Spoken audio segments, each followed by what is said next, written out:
Hello and welcome to the eSporter, the place for your latest scoops on esports. Today we're going to be doing our very first news video ever. We want to kind of go into this episode with a pretty interesting story. Sort of to begin with, to kind of give a bit of context, the first tweet that we're going to be talking about is in response to Joby, who is a Rocket League commentator.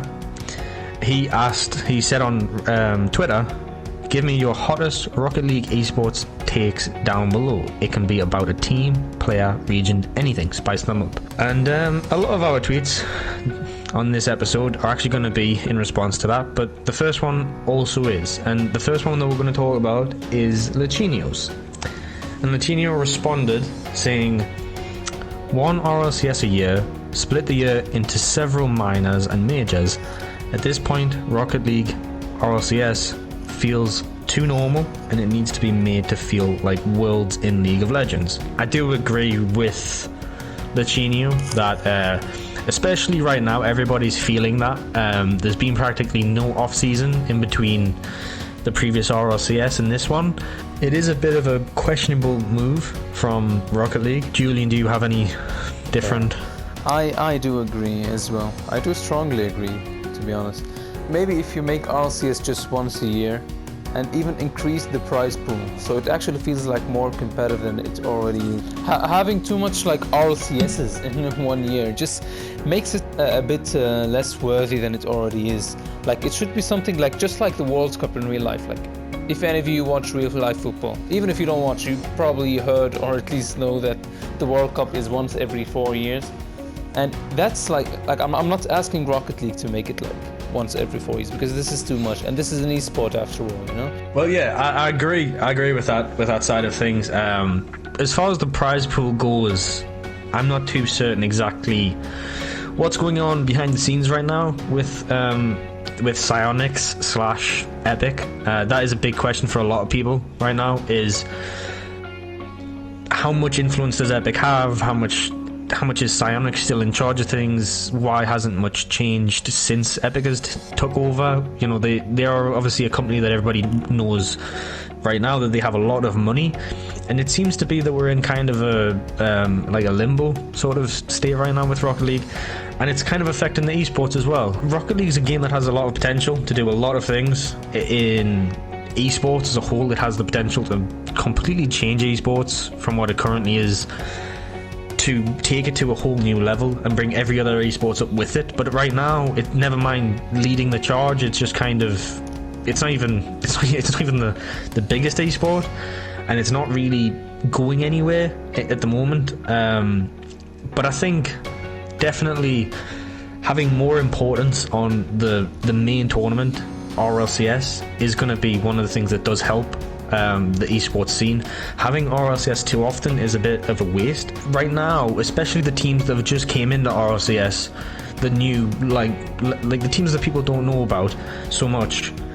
We don't really have any information on them, and we don't know how they are going to perform in RLCS, and already one of them has upset Vitality, and that's pretty huge, and nobody really saw that coming because we didn't get a chance to see them properly.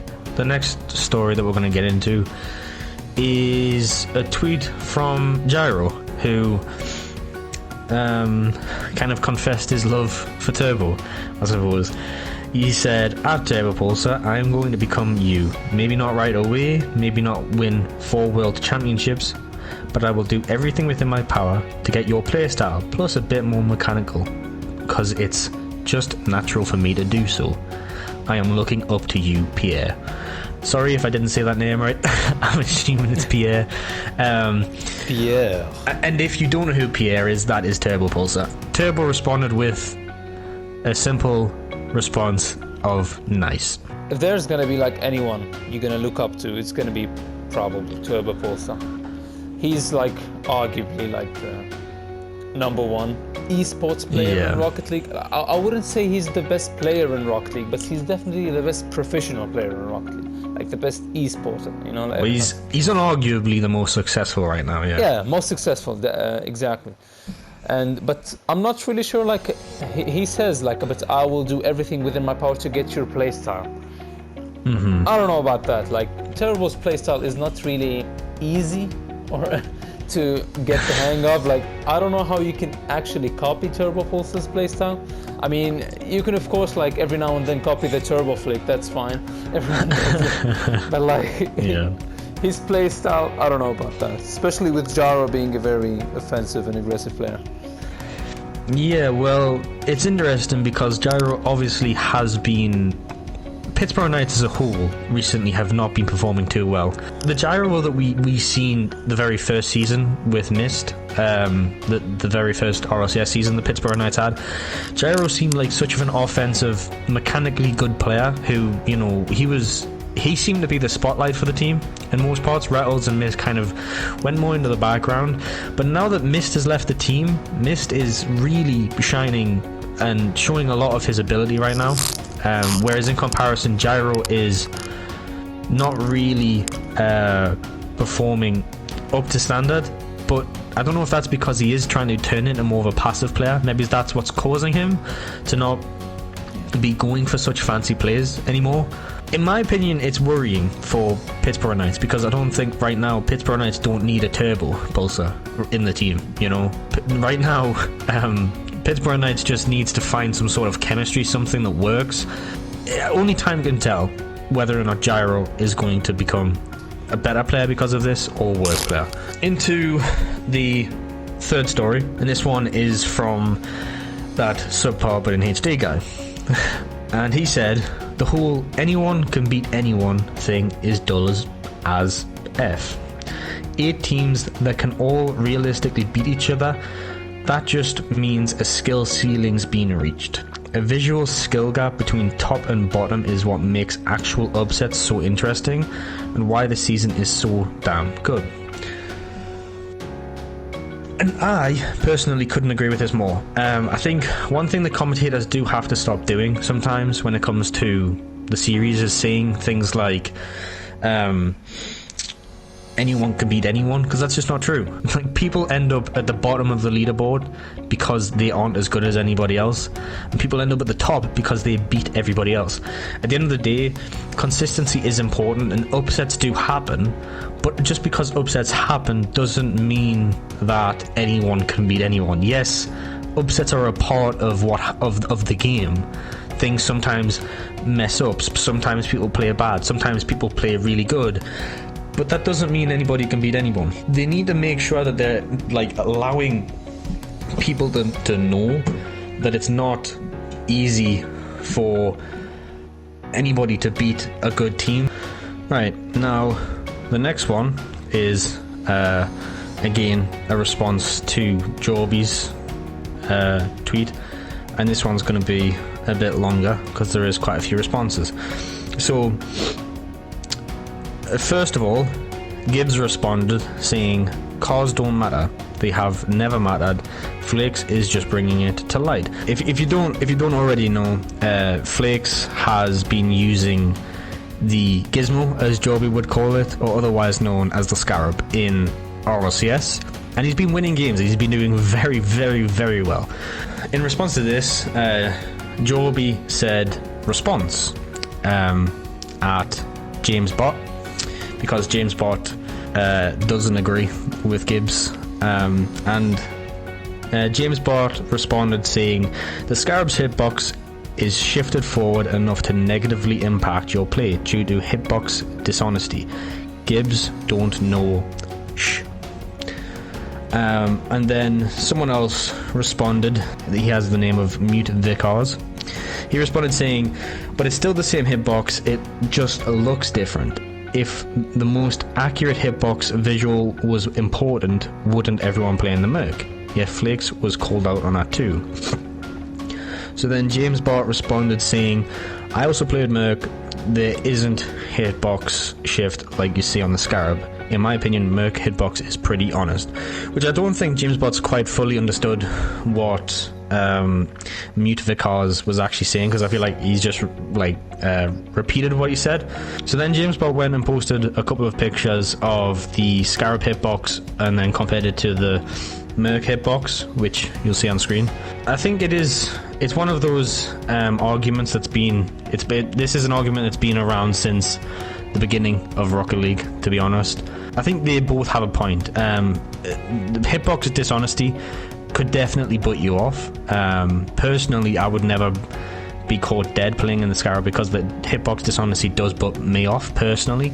However, if you can play the car enough to get used to it, then there is no real valid argument to say that playing with that hitbox has any disadvantage to playing with an Octane car. It's essentially the same thing. The hitbox is still the same, it just simply can put somebody off if they're not used to it, because the car isn't accurately representing the hitbox. But it doesn't matter at the end of the day. So in my opinion, I'd say that I agree with Gibbs on this one. The kind of a mind-blowing thing to me is that both of these very different looking and feeling cars have the same hitbox as a very different car as well, which is the Octane, which is probably the most popular car in the game. Yeah, I do see your point with that. It's definitely an issue that needs to be addressed. I think having more like varying hitboxes in the game, I can't see why it would hurt the game that much. They took it out a long time ago, however, and I think when they took it out, it was okay to take it out because at the time Rocket League was in its infancy state and people weren't good enough at the game to kind of comprehend how the different hitboxes really had an effect. However, now with the skill level in Rocket League just in general being a lot higher for every single rank, I think now it would be an improvement to have individual hitboxes for individual cars. It would help make the actual playstyle of every different car feel that little bit different. It doesn't have to be a massive change, but it would make more sense for starters, because it is a different car, so it should feel different.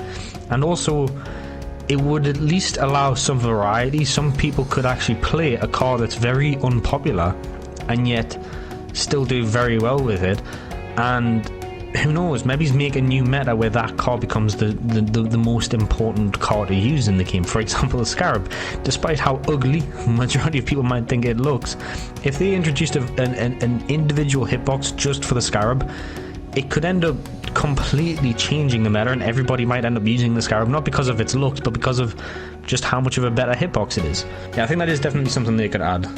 Yeah, and the final topic for this video is going to be the big one that we are very interested to hear your opinions, especially because I think this is something that's on the tip of everybody's tongue right now. People aren't too sure if this player is realistically keeping up to standard. But anyway, I'll read the tweet out. It was also a response to Joby's tweet when somebody responded, "Kuxir is a bottom tier RLCS player now." And Joby responded, "Now this is a hot take." And I couldn't agree more with Joby, because right now this is something that I've been looking at Mouse Esports for a while now, and obviously Scrub is a fantastic player and so is Speed, in my opinion. And yet there's always something with Mouse Esports that I know that they've only played 2 games so far and they've looked pretty relatively good in the 2 games, and on top of that I can't specifically say that Kuxir played bad in those 2 games.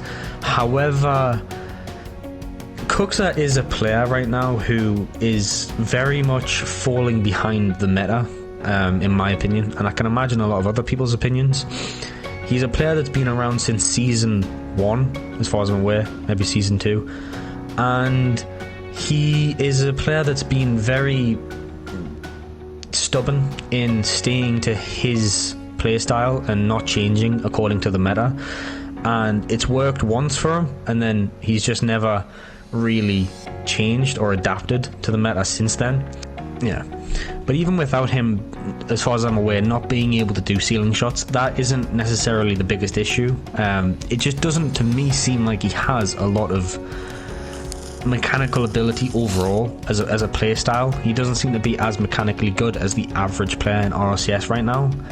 And the only person that you can really compare him to right now is maybe like Kranovi, who's also been around for a very long time, and even Kronovi, you might look at him and not think that he's the best player right now, but he is learning new mechanics. He's trying to improve, and I mean, as well as a side note, congratulations to Kronovi for recently scoring his 300th goal in Rocket League in RLCS. That is pretty crazy. I wouldn't be surprised if Kuxir is the next person to leave Mouse Esports, and who knows who they'll get in to replace Kuxir, because Kuxir is a very unique player and it would be hard to replace him, but I think they could definitely do it, and it would definitely improve the team. Okay, in my opinion, like, let's be honest here, like, with all due respect to Kuxir, he's a legend, he's done so much for the game, but it's just, his time is over, you know. Like, he's still living in 2018 while everybody else in the pro scene is now in 2020. He's still, like, it's not only mechanically, like, in general, his playstyle, yes, it is very unique, but still, it's not like to the current standards, to the modern standards of Rocket League. Like, the community is improving and the pro scene is improving very quickly, and Kuxir is still, like, just like you said, stubborn not to improve. And I think the only reason that Mouse Esports is keeping on the team, or any pro team is gonna keep, like, get Kuxir on their roster, is because it's Kuxir. It's because of the name. It's because he's the legend, you know.